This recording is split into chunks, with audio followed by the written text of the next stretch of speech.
Welcome to another episode of the WeakLEE Podcast. My guest with me today is my last living grandparent, somebody who introduced me to boxing, which was the reason that I did a whole lot of boxing growing up, and somebody who's really known in the city of New Orleans just for his boxing achievements. He got an award for it at City Hall. My grandpa, Mr. William. Hey, Papa. What's happening, D? Not much, my man. So, quick question for you. How exactly was your life growing up? Exactly what my life was growing up was real good. I had a big family, but my mother and father was hard on all of us. She made sure that all of us do the right thing in life. This so happened, I fell off the wrong way.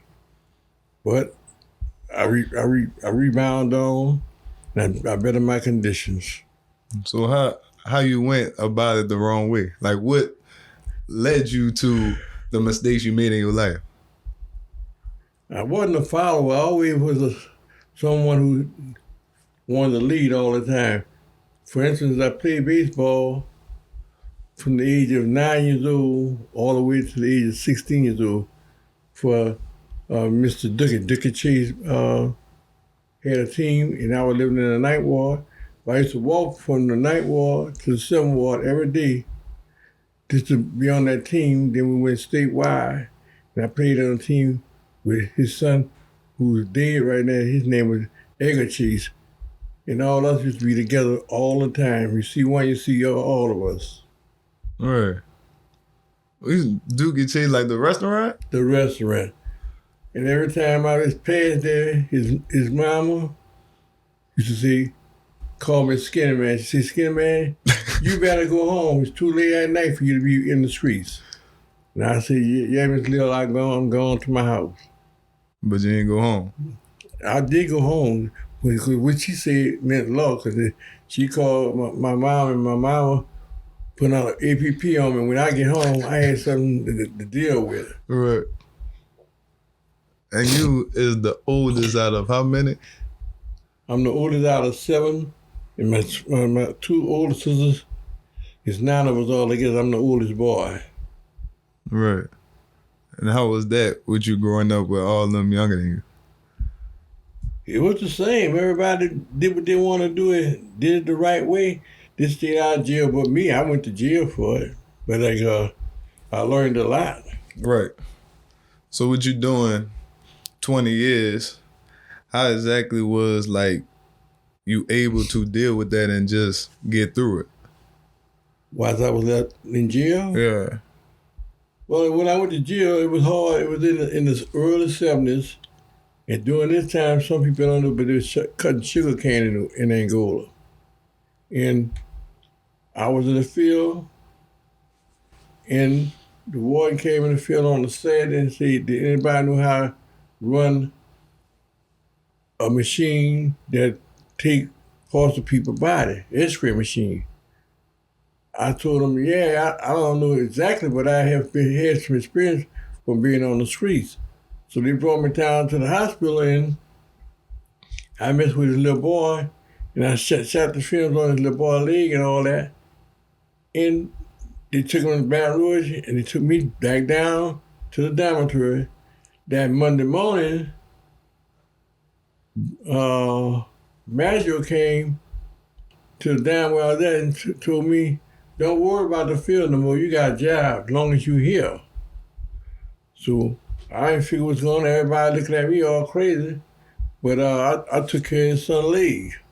So what happened was, after that, I started working in the hospital.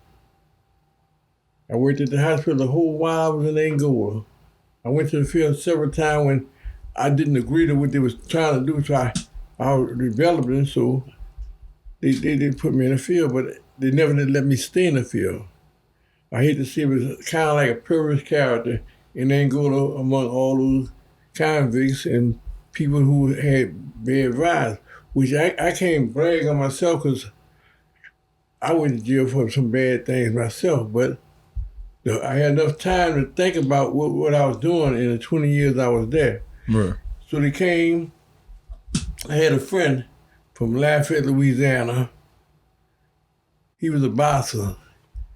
He was a light welterweight fighter. He was a champ of Angola. And what happened was, on Thanksgiving, they always had the Thanksgiving massacre in Angola, who all win their championship fight. They didn't have to ever go to the field till the next year when they fight again. And my partner, we worked in the hospital every day. I laugh and talk with him, and every evening he'll run the yard, he'll see me run the yard. He said, William, man, why are you training so hard like that? But he didn't know I had trained and I had fought before I went to penitentiary. Nobody knew this here. So when Thanksgiving came, they asked anybody want to fight for a title. I raised my hand up, we got on the scale. They called him Champ. Me and Champ from Lafayette was the same identical weight. Everybody saying Champ gonna walk over him. But they didn't know I had experience already before I got to Angola. So we fought, and I beat Champ. And Champ came to me and said, man, why you didn't tell me you know how to fight already? I said, man, why didn't I tell you what's going on with my life? And I'm trying to make sure I don't never go to the field. He said, now I gotta go to the field. I said, no, you're not. Because I'm gonna talk to the people and get you to work with me at the hospital. And I kept my word. Me and him got to be good friends. He worked at the hospital. So they had 2 champions at the hospital. Right. Before you know it, I left Angola and went to DCI. That was my first time really seeing my grandchildren. And I was so happy. I knew about them, but I was glad to see them. They were little babies. But hey, I was glad because I thought I'd never get out of Angola to get back into population in life. But here I am today to tell you. But I also tell you one thing. I missed out on the best part of my life with my children. And I pray to God that I would never do anything in life to hurt a child at all. My child or somebody else's child, I'll make sure they get the best out of me that I can give them. Right. So with that being said, how did it really affect you with your children and grandchildren with you being in jail? I lost contact with everybody because Angola was a place where you really had to survive. I had time to think about my children, but I didn't think about my life as well. Because some people don't realize it's like walking to hell when you go down walk to Angola. Because it's nothing promised to you at all. And by me being a good boxer, they came up there to a tumor from Distant Correctional Center, and I performed real good. And the ward from Distant Correctional Center told me asked me how much time do I have. I told him I had 1 year and 45, 1 life and 45 years. In other words, I wasn't supposed to ever see the ground today, to be here talking to y'all. But I didn't know the man was fixing his own boxing team in DCI. But he never told me nothing about it. So when I went home, which was back down the walk, everybody saying, damn, man, you be a good trainer and fighter. I said, yeah, I'm stopped fighting, but I gotta go train. Before you know it, excuse my expression, a white lady named Pat Kilcreek, she came on a Monday, and she came to Angola and got me. They called me and told me I'm not going to the hospital to work, pack all my stuff, and go to the A building. Man, I got confused. I said, man, what's going on in the A building for me with all my clothes? I was kind of lost, confused, because nobody never told me nothing. But when I got there, Miss Pat said, how you doing, William? I said, I'm doing fine. He said, well, you finna get out of Angola, you finna come with me. I said, what? And during the 70s and 80s, things kind of rough to be going somewhere other than Angola when I wasn't home. So what I did, I went to the car, and I had a big old duffel bag full of clothes and stuff. And what they did, I was shackled. She told the people to take the shackles off of me. And the guard said, well, this guy is off the beach, right? He a threat. You got to keep shackles on. And Pat Kilcreek was the second warden in DCI. She said, I'm the warden, take the shackles off him. But when they took the shackles off me, the man opened up the back door of the car she was driving for me to get in. She said, shut the door, man. Come on, William, get in the front, let's go. It kind of confused me, but this white lady had a lot of faith in me. And so I got in. When I got in the car, she said, you're going to your new home, DCI. When I got there, they opened up the doors, they made me comfortable. I was there in the bed, Burl King came to me, I want a Class A boxing team. I said, what you mean? He said, I don't want to lose to nobody. So we fought in Mississippi, here in New Orleans at Jackson Barracks. We fought in Lafayette, but I was the coach of DCI Gunslingers. I didn't never like the name, but the little youngsters up under me, that's what they wanted to be, gunslingers. So we gave the team the gunslingers. And when we went back to Angola and all that, people say, man, here come Montgomery with the gunslingers like they so bad, but they didn't know I had got them right. And we really got good. Got to be well known over the whole state. Then it was time for me to come home. I had to meet the parole board. And everybody was going up for parole in front of me, was coming out crying because they missed the parole. They denied them. They called my name William Montgomery. Miss Pat Kilcreek came and got me by my hand, and she brought me in front of the people. And she said,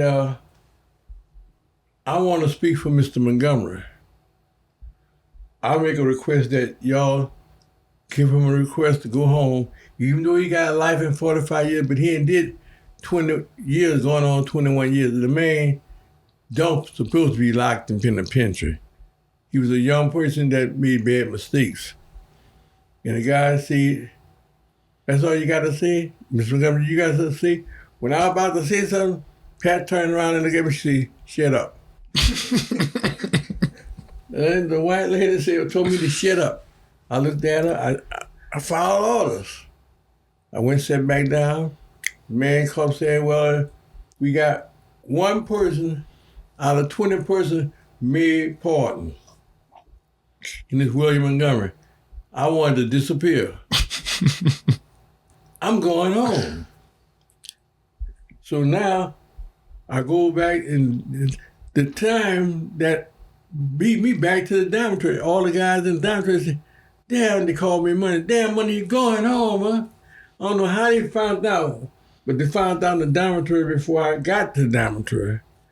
At 12:01, they came up, and I came home. Now I'm lost because 20 years behind the gates up there, and you come out the gates, everything is strange. The streets different, houses different, people different. Don't seem like it, but it's after the truth. So when I get home, the first thing I wanted, believe it or not, was a hamburger. On my way home, I got a hamburger. Then the next thing I had to do is find me a job. I was too old to go back into the profession of boxing. So I said I could train somebody, but I need a job to survive. So I went to work for Bull Brothers Construction Company. And I worked for Bull Brothers Construction, and my wife, who had divorced me and her started talking when I got home, and we moved right there across from Dillon in that apartment they got. Yeah. Me and my grandson, grandmother, I paid the rent to get in, and we slept on the floor, bro. Believe it or not, we slept on the floor for 3 months. floor and blanket and food. And I got up every morning, going to work. This so happened, both brothers working right in that same division where I didn't have to get no car or nothing to go to work. I could walk out my house and go to work. So after I got that, I got back to the union. Then I went work with a company called Hard Rock. I did great with that. Then I got a boxing team.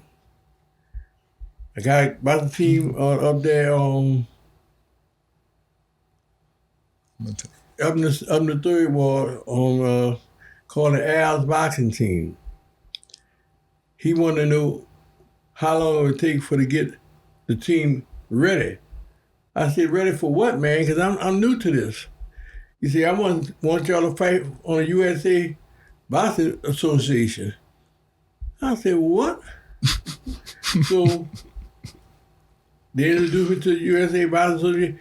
I had to sign up for a book. Then they sent back and want to find out my background. That really messed me up. Once I tell them where I've been in penitentiary, I thought they were going to deny me and everything. Well, I told the truth about it, and they came back. They gave me a red book, a trainer's book. So I was qualified to be a trainer for USA Boxing for the Olympics of the United States and all over. So now I'm great and I'm working real good, but I got close to my grandchildren. My two boys, I love them to death. I got close to my son, also my daughter. Then my other daughter popped up, and my other daughter popped up from out of town. Everybody trying to figure out how he made turn during this time when he was locked up.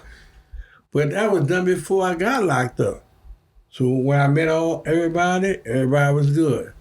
They no one threw no bricks at me to say I was a rotten daddy, because they couldn't say that, because I took care of my business when I was out.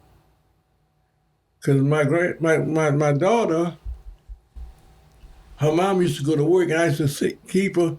I used to walk up and down Claiborne Street, catch a phone pole bus, and at night, and bring her home.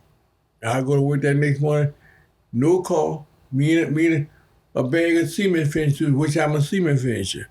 I was in the local 567, known all over the world. A good cement finisher. So now what happened was, I ended up going to work in the Gulf. Believe it or not, I fell off the boat in the Gulf on a set for fish. And I got the calls together, and I told my cousin, which is named Boo, I told him, y'all go ahead. I'm all right. When he got it all up, I got back on the boat. I made a lot of money on the boat, lots of money. More money than I had ever had, even though I was doing wrongness, that I found out I could work and make just that much money and more by doing the right thing. So that set my head about boxing with these kids. I got a kid.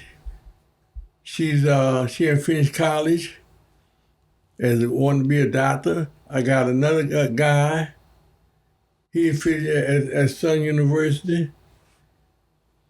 Everybody I come to, I tell them to go to school. Because school means a lot, because I went for the 10th grade, but I hate to tell y'all like this, I'm not illiterate. You can't talk over my head. I don't care who it is. You can be a professor. You're not going to talk over my head.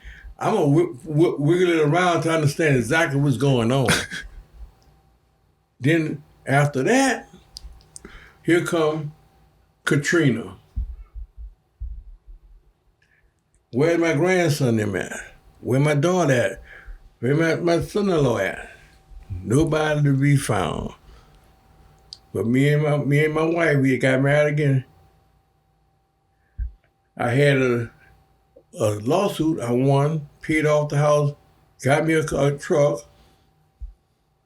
And when Katrina came, everybody trying to figure out how they want to get out of New Orleans. But I'm here to tell you, when I looked at the TV and said Katrina was in the Gulf, I was gone. They had to come tell William Montgomery to go. I told my wife, I said, get your stuff, put in the truck, let's go. She said, where at? I said, we going away from here. We not staying here. So we left. We riding down Interstate 10. Katrina coming to New Orleans. I'm running from New Orleans. Where your mom at? Where your sisters at? Where your children at? I was thinking about one thing: get away from New Orleans. So when I got to Lake Charles, Louisiana, I went into the casino. I played blackjack. Nothing to brag about. I'm pretty good. So what happened was I'm playing blackjack. My wife Laura, she was up in the hotel. And she called me up. She said, William. I said, what? She said, you got a TV at? I said, yeah, I'm by TV. She said, look at it. I said, all I see is a black thing. She said, the black thing is Katrina. I said, what? We got to leave here. We left Lake Charles. I ain't stopped till I was in San Antonio. When I made it back to New Orleans, everything was lovely. I've been doing good. New Orleans, Louisiana, right here, where I'm from, born and raised at. Went to Clark High School. I went to Carver High School. I was a drum major and all that. I married Indian, just like the rest of the people from New Orleans. I had a second line. I am a New Orleans raised man. I want you to understand that. And I some people don't like it, but I can brag about it. Like everybody say, I'm leaving New Orleans, ain't nothing. You're leaving because you ain't nothing. What you make out of something in life. If you can make something out of life, do it. If you think you're gonna wait for something to happen, you ain't gonna get it. You gotta make it happen. So what happened? I leave, and the people with the boxing that I run Millionaire Boys Boxing Home, they call it Millionaire Boys, but it's not. It's Millionaire Boxing Team. That's the sports boxing team. I started that boxing team from day one, from Joe Brown Polk to Simple Polk, back to Joe Brown in the back end of the bleachers. Then Mitch Landry and them called me up and said, man, we got a spot for you. They brought me to Millionaire. In that whole gym where they play basketball, they say, this is gonna be your gym, man. Take the basketball goals, take the basketball nets and stuff down, you make it our boxing team. What do I need? He said, whatever you need, we got you. Made out a list of everything, a boxing ring, cost something like $13,000. And that wasn't calling the mat and the ropes, and just the ring itself. And weights and bags and all that. My bill came up something like $4,800. So they said, don't worry about the bill. The city got the bill for you. So I got New Orleans. Believe me, I ain't gonna never say I'm not from New Orleans. Now there been a bunch of people who have tried to throw me the wrong way, but they can't do that because I'm in love with New Orleans. Love with my grandchildren, my daughters, and all. But you know, I don't know how y'all gonna do it after I leave here. Man, it's crazy. Y'all don't let nobody bring y'all something without looking at it thoroughly to make sure it's the right thing to do. Because hey, your grandfather, which is me, I did it all. I hate to say that, I ain't proud of it. I have done it all, from drugs to dealing money. Only thing I haven't done was rape somebody. And I didn't have to do that because I was a pretty nigga. I dressed it good, and I didn't beg nobody for nothing. So with that being said, you owe me an Escalade. I had an Escalade. Yeah, you owned an Escalade. Yeah, you said when I turned 16, it's gonna be mine, so you gotta buy me an Escalade now. Yeah, but the thing is about the Escalade, it got tore up out in the country. I remember if that. I had the money that I blew off altogether, you probably had an airplane for the Escalade. I mean, it sounds like a joke, but hey, I love my grandchildren. Not one, not two, all of them. Yeah, so, and my mama wanted me to answer this. She said, when did me and you start building a relationship? Me and my grandpa started building a relationship when he got out of jail, and I never went to summer camp. I was always with him and my grandma every summer. So that's when I started boxing, and then we just started rolling with it from there. And then that's when I learned how to drive. I showed him. I showed him on riding lawnmower. I used to drive a ride lawnmower throughout New Orleans, like around Pontchartrain and all that. That's when I learned how to drive, like the water boy. But I just know that from doing all that boxing and being with you and Mama every summer, like growing up, it was always relaxing, and we always chill. And it was eat a lot. That's all I did. All I did was eat, watch TV. Eat, watch TV, and go boxing. And then when that wasn't happening, I'd be playing ball. And then you'll be getting on the whole AU basketball team talking about all y'all lazy. All y'all need to go work out. Which was true. They were lazy. Yeah. Like your brother D. Triple D. He played for who, that Newman? Where was going to high school there? Lusher. He was going to school at Lusher. They had the worst coach in the world. I have never coached basketball in my life, but they could have fired him, and I could have took him to the promised land. He had the best people in the world to play. He just didn't know what to do with them. I have never seen a one-on boy hit 40 points a game. He really did that. And the coach stand up there saying, throw the ball away, get the ball to who making the ball.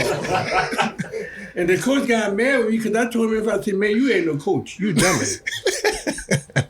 And my son told me, come on, Kuala. I said, man, if he dumb, he dumb. It can't be fixed. But they made sure I didn't go to no more games. You used to get kicked out by games too. Regular. With DeWitt. Oh, DeWitt is something else. I talked to him the other day. He said, oh, no, here you come. I said, yeah, I can. He said, what's wrong, old man? I said, man, you still dumb? You know, at least start laughing. But I couldn't get my Darren to box, though. I wanted to get him in that ring so bad. But his mama, my baby, my child, his brain damaging. He might be a champ right now with lots of money. Because that's where I was focusing on. It didn't work, but I know it was probably for the best of it. I don't want to cut you short, man, but how much more I got to talk? I'll talk for a month on this thing. But I was a pretty boy like you. That's why I didn't want to box like that. I just did it for the exercise. Man, she think she really wasn't pretty? You think Muhammad Ali wasn't pretty? I didn't think about they got that. a whole bunch of pretty brothers. To stay pretty, you got to be able to stay focused. Mm-hmm. If you're not focused, you're going to get smashed like Tyson. Yeah, I got a question. You wish you would have kept boxing? Now, yeah, for sure. Like, where you think you would be at? Like, if you would have kept it going? I knew I'd be professional for sure, because I was pretty good. Huh? Yeah. I got, on my resume, since I've been out of penitentiary, I got Roy Osby. He was for pro. Greedy, he a pro. Isaac Napper, who got my team now, he was a pro. I got Vernon Forrest, y'all might have heard of him. He beat Sugar Ray Leonard's son, Sugar Shane Moses, for the title, but he's deceased right now. And I had what her name is, who's the doctor? What the girl name is? Oh, I can't call her name for nothing. But yeah, she was pretty good. I got a little girl go to Zebra Prep. She's a beast. She a real beast. She can't get nobody to box her at all. But she a little girly. But when she get in the ring, she turns into a boy, it look like. She be all about that. You know? But I'm proud of my grandchildren, I'm proud of my daughter, I'm proud of my son-in-law. And my other grandchildren, everybody, my other daughters, everybody is great. Everybody is great. I'm proud of I was glad I lived to see this here. Right. Especially with you not even thinking that you'll even be right here. I wasn't supposed to be here today, man. by being in Angola all the time, I know a bunch of friends, bunch of partners, they still in Angola. 50 years they been up there, 60 years, he never got home. This is what happened by me being normal, standing myself, doing what I'm supposed to do, going to church, believing that I went to church. I prayed. I was sleeping in the last bed in the dormitory in the corner. I used to pray every day. The dude said, man, what's wrong with you, man? I said, man, I'm praying to go home. Man, you got a life in 45 years. You know, you no need going to do all that time. I said, I ain't trying to do it. I'm trying to get out of here. And I hear today, you know, everything is possible today with God. And I'll make y'all laugh before I get off this thing. My daughter, on our way, she said, why? She was driving. I said, why you going so fast? He's so scared. I said, anytime I got a storm coming, I got to be moving. And first thing she said, I know that when you hear a storm coming, 2-3 days, a week before you get here, you be gone. And I'm not staying in New Orleans when the storm come here. It could be a rainstorm. If that thing gonna hit New Orleans, I'm gone. No, you always calling. You all right? You left already? I'm like, he ain't coming yet. Yeah, even when I was in Dallas, you'd call me. You all right? I heard it's about to snow out there. Yeah. Yeah. You know, you can't play with Mother Nature, bro. Mm-hmm. There's sun out there right now, and by the time you open up your door, it's storming out there. The people on TV talking about nature, they don't know that nature was going to happen. Right. They're assuming what's happening. They don't know what's going on. And nobody knows what God presents. Right. What you about to ask me? But where that fear comes from? Fear came from when I was in New Orleans with my mom and daddy. And our neighbors next door was the Hall family. And my sister stayed in the night ward. And Bessie hit. And the man said next to us had a boat. He said, man, called my dad and me. He said, y'all come on, we're going to go down here and see where Bobby Jean at and try to help some of these people. When we got in the boat, you couldn't even see the street sign on where you're going. We didn't know what direction to go to get down in the night ward. We were something like 50 feet from my oldest sister, and she was saying, help. My dad said, turn right here. We went there, and my sister little Alvin, and my niece on top of the roof. Got him putting the bed. And on our way coming back, side the fence, floating in the water, I seen a number of dead folks. I promised myself it'll never catch William Montgomery in New Orleans no more. Right. Not no storm, not no hurricane. Well, this is a little different episode of the WeakLEE Podcast. My grandpa took over. Honestly, he definitely said everything I was going to ask him. Well, you know, your grandpa, I hate to say it, I'm not good. I'm not excellent. But your grandpa's superior, man. I hate to say that, I'm a superior dude. I watch everything that go on around me, and I watch everything I say. That would going to bring you a long way in life. Be on top of everything around you. Your surroundings mean a lot to you. The people you be around mean a lot to you. Right. So when you get right on my shoulder and say, oh, no, I'm not doing it. My grandpa wouldn't have did it. Then you can say, hey, do you ready for the world? Right. You ready for the world? I know you're ready for the world. But the thing is, do you know you're ready? I know I'm ready. When you get to be tested, you don't know it. If you don't know it, call somebody. If I'm still here, call me. I'm going to tell you what to do with it. Right. And I ain't going to be beating around the bush on what we don't know. I'm going to tell you exactly what we got to do. We got to be done. Right. If you do it like I tell you, you're going to be all right. You got an Uncle Wendell, believe in that? He the best seaman fisher in New Orleans. But he's so illiterate dumbness to himself. You know, he can't never make it because he overlooking the big picture. Mm-hmm. Everybody got a big picture. That's right, I agree. Everybody. My son-in-law come back here. Darren, your daddy, he got laid off at the convention center. He scratched it, put all the hair out. That's why he bald head today. Come all the house. I said, man, what I'm going to do? I said, you ain't going to do nothing today, Darren. Come on. You going to come with me? Man, I don't know nothing about cement finishing. You don't have to know. I knew. I brought him, I put him on the job for, Darren was the foreman on the cement finishing. But when he got to be foreman, he could tell you, I quit and left. Because he was all right then.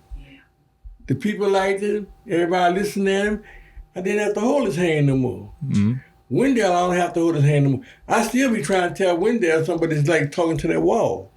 No one ain't going to get no direct answer back from him. Right. But you got to be open, D. So we don't listen? So young folk don't listen? Oh, they listen. D listen. Wendell don't listen. Your brother do not listen. You trying to be like your mama and get on my nerves. Because all y'all went to high school, college, and all that. I'm the dumbest one in the family, but I think I'm the smartest one.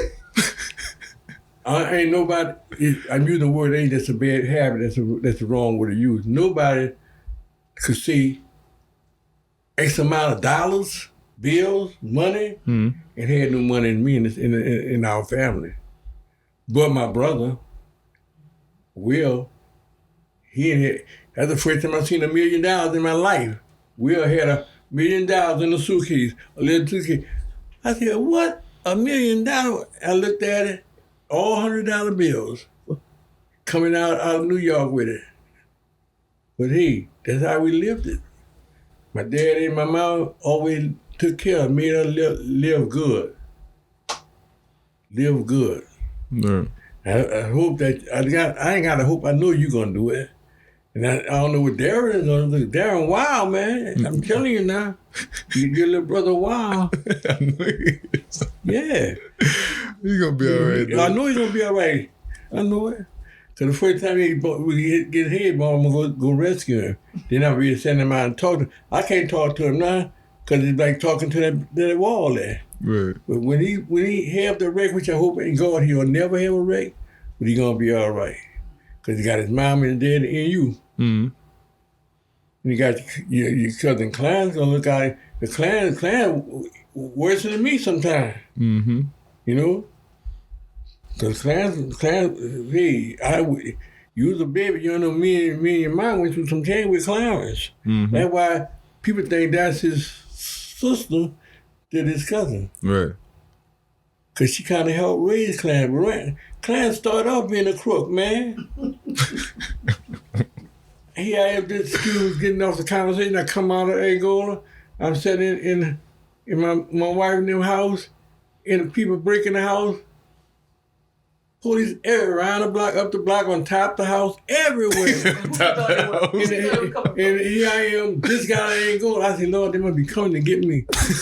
Them people walked right past me, went straight got him. We were in the house.